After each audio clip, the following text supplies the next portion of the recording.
తెనాలి రామకృష్ణ కథలు. నక్క, కోడి పుంజు నీతి కథ. అనగనగా ఒక ఊరిలో ఒక నక్క రోజూ కోళ్లను, కోడి పిల్లలను తినేసేది. రోజూ ఆ నక్క చేసే పనికి ఊళ్ళో జనమంతా వంచించబడ్డారు. ఒకరోజు ఆ నక్క ఒక పొలంలో పడున్నట్టు కనబడ్డాడు.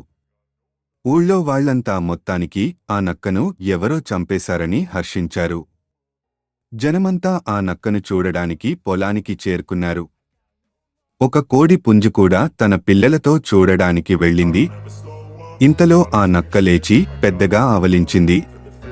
హరే, నువ్వు చచ్చిపోయావనుకున్నామే అని అంది కోడిపుంజు.